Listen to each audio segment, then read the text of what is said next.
What's up guys, Mistpass here, back with another Star Wars Galaxy of Heroes commentary video, and really today we're just going to go over some patch notes, developer notes, and just kind of give some general commentary on the game, what's been going on, and what's been in the works, really. So the biggest thing going on right now is ships. Obviously, that's what all of the developer notes that have been coming out have been about. That's what everybody is looking forward to. And really, that is the biggest change coming to the game. We've already had the AAT tank raid out for about, about 3 weeks now, and it has been a rough 3 weeks. But let's jump into those developer notes real quick here. And we all saw these initial posts last week from Jesse talking about ships, basically giving us our first little sneak peek into what ships was going to be, publicly anyway. Fleet commanders obviously are going to be the backbone of your squad. They are going to be the quote-unquote leader of your squad, air quotes. And as the leaders of your squad, they are going to have special abilities, both passive and active, that are exclusive to them as a fleet commander. As it stands right now, ships are going to be much bigger battles. You're going to start with 5 ships in play and have up to 4 more ships held in reserve that your fleet commander could potentially call in the middle of the battle. Right now, as it stands, there are only going to be 3 fleet commanders available in the game on the initial launch of ships, with the potential for more to be added later in the game. Those 3 commanders are going to be Admiral Ackbar, Grand Moff Tarkin, and Mace Windu.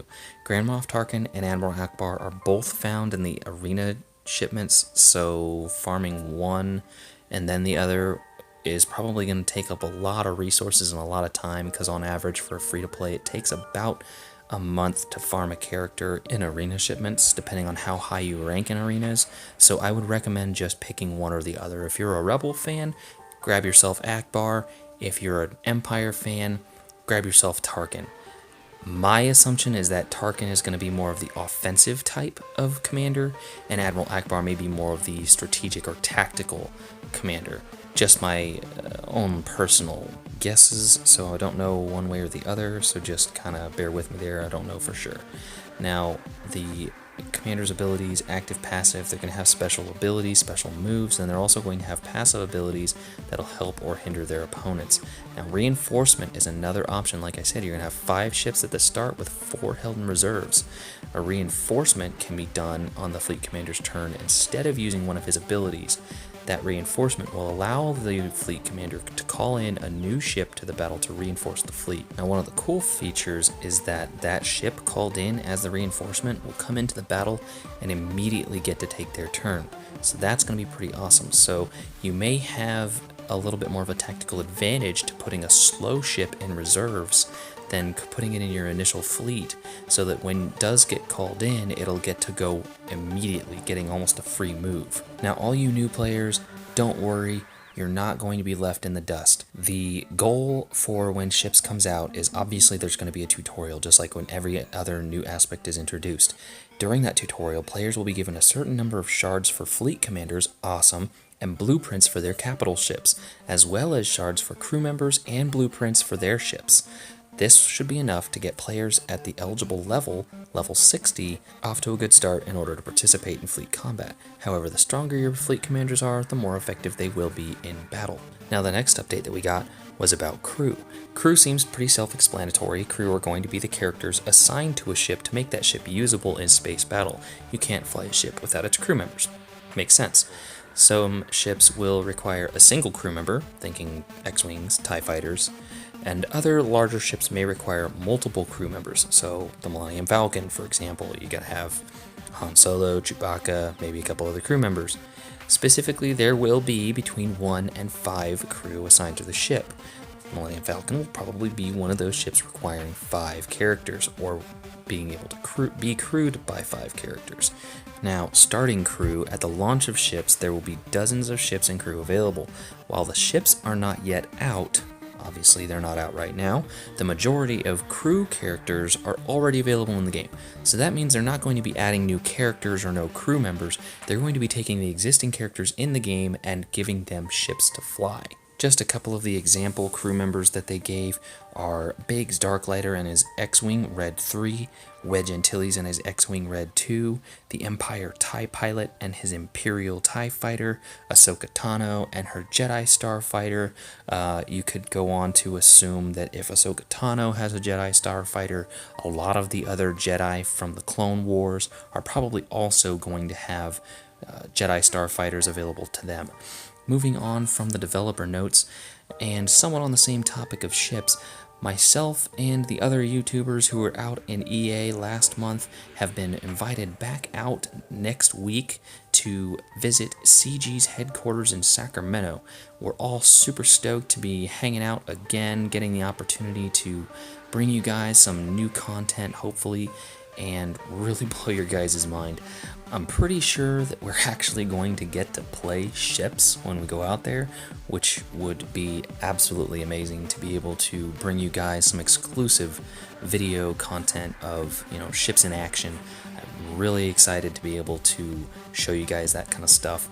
We got to see what their concept for space battles was in a kind of a video setting. We didn't actually get to interact with it, so I'm hoping that they actually have a playable demo for us to, basically a developer build, for us to actually experiment, kind of get a feel for how the ships work with each other, what pilots are, exhibit good synergy, and hopefully get you guys some good starting advice so that you're not going in blind when you start building your squads.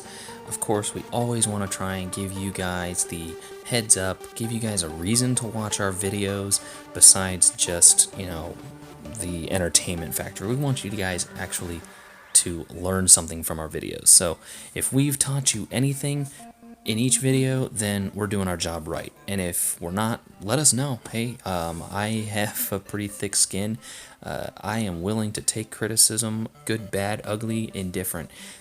Whatever I can do to make better videos for you guys, I want to do it. So, moving on to the raid, AAT, holy moly. That thing is not easy. I know that a lot of guilds have been struggling with even the normal part of the AAT raid and not the heroic. It's not easy. It's got a lot of health. It's a lot of grinding, a lot of work to really take down that AAT. Also, in regards to the AAT, we had a little bit of a guild merger with a little bit of an alliance formation recently in this last week, which has kind of brought me into a leadership role in my guild. Beforehand, the last few weeks, I was basically just along for the ride. I was perfectly happy to do that. Whenever my guild needed me to help them with things, obviously I was there, but I never really was in much of a leadership role. Well, that's all changed now. I am a co-leader of the guild that I am in, which is a lot of work, guys. Trust me, it is, but I am going to do my damnedest to try and keep up with my videos, the guild, and all of that. 2 accounts is getting rough, but I'm sticking to it. I love it too much to let it go. As you can see, these droids are just too much fun to play, and I couldn't just stop playing this account. It's just too much fun. But I am very happy to announce that our guild is now a part of the Bounty Hunters Guild. It is a conglomeration of other guilds, some of which are heroic capable, some of which are not, and our goal is really just to help all players get to the point where they can get in and get some General Kenobi shards, because really at the end of the day, that's what the game's all about, right? Progressing, getting yourself stronger, building your roster, and having a lot of fun while you're doing it. And that's really the atmosphere that we want to create. We want to have a family-friendly environment where people can come out, play the game, and just have fun doing it.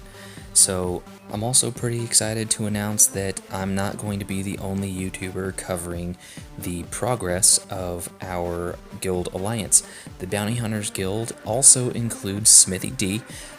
His channel is linked in the description below. Check him out. He's got a lot of awesome material, and he is basically going to be covering a lot more of our heroic progression. He is a pretty stacked player. He's got a very, very strong roster, and he creates a lot of really good heroic AAT tank guides. If you are looking for some advice on how to build a good squad, Smithie D can help you there. He is a great player, he's a great dude, and hopefully I'll be working a little bit closer with him to create some good material for you guys. Bottom line, guys, this last week has been really busy for me. It kind of means that I've been slacking off on the videos a little bit, but you know, it's all pretty awesome because hey, I'm getting to meet a bunch of really cool guys, and it's pretty awesome. Now, I keep jumping around a little bit on my topics, but let's go back to CG. Now, I want to offer you guys the opportunity to submit questions. I'll have a link to my Discord server in the description below where you can leave me questions there, or you can leave me questions in the comments below. Either method works great. I will be asking questions from my Discord server first, but you can leave questions in the comments below and I will try and get to them as I can. Now, most of the questions that I have are going to be more geared towards, you know, how the development process in the game works. What does the life cycle of a character look like? How do they come up with events? And how do they decide to make modifications to events and other things like that? So the questions that I'm looking for are maybe questions about the game that I wouldn't necessarily think of. So maybe something unique to your personal playstyle, maybe something that you would like to see included in the game, or something along those lines. Now, I can't promise that anything comes out of this interview at all. Like, I know that a lot of people want to know who the next character rework is going to be, and they may or they may not be willing to reveal that information to me. So take it with a grain of salt. Hopefully I get a really good opportunity to sit down for about 10 to 15 minutes with the developers and get to ask a lot of your questions, because I feel like my interview with Jesse wasn't near as deep or involved as it could have been. I really would have liked to ask him a lot more questions, but you know, time constraints and everything else, so I'm really hoping that I can carve out a good, generous piece of my day when I'm out at CG to sit down and really get a productive interview with those guys.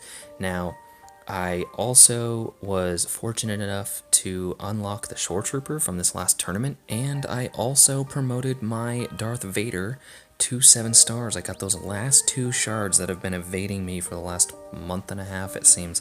So he is 7 stars.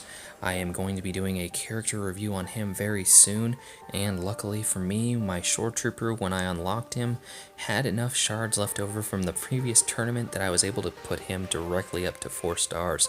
So that was pretty awesome.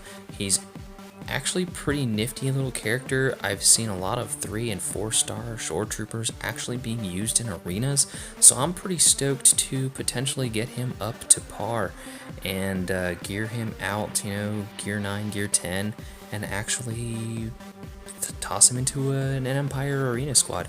Hopefully the TIE Fighter pilot's shards are available somewhere easy to farm and I can get him up to 7 stars, because he is nasty, guys. I mean, check this out. He is able to put out some serious damage. I was absolutely floored by how much damage the TIE Fighter pilot is capable of doing. Now, my TIE Fighter pilot is only 2 stars and gear 7, and he's putting out 8 and 7,000 damage crits. It's insane, guys.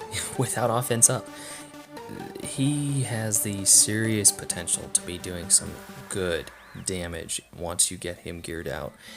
If his shards do come somewhere, please let it be Galactic War. I will highly recommend farming this guy out to 7 stars ASAP. He is going to be a game changer for the Empire, where you've got Wedge and Lando and Biggs being capable of putting out crazy damage. As you can see here, the Empire seriously needed the TIE Fighter pilot.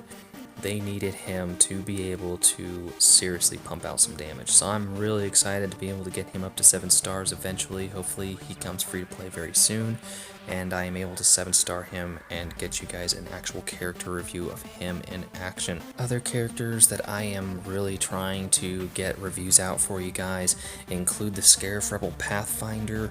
I have been talking to EA about possibly getting a character on loan. Yes, they do that for YouTubers. They will loan us a character, let us do a character review, and then take that character back. to get you guys an actual 7-star maxed out Scarif Rebel Pathfinder review, because I know a lot of people out there have started to get him 7 stars. The feedback that I have been getting is that he's a really good character. He is potentially better than Stormtrooper Han, which, if he is, could absolutely blow my mind, because Stormtrooper Han is one of my favorite characters right now. But if that does actually happen, and hopefully it happens soon, I will definitely get you guys a review. Like I said, my Darth Vader, I just hit 7 stars with him, so I'm definitely going to be putting him on the list of to-do items. He is going to be one of my next character reviews if I don't get a Scarif Rebel Pathfinder soon. Other characters that I really want to review for you guys include Wedge, Biggs. I want to also retouch a lot of my old character reviews. I know that I did a lot of character reviews early on before things really started changing in the game. Mods was a huge change, so with the level cap increase, introduction of mods, I want to go back and retouch some of those characters. So feel free to go back through my character roster review playlist and pick characters that you want me to go back and tackle first. As always, guys, thanks for watching. Like, favorite, subscribe, and I will catch you all later, hopefully from CG, if not sooner.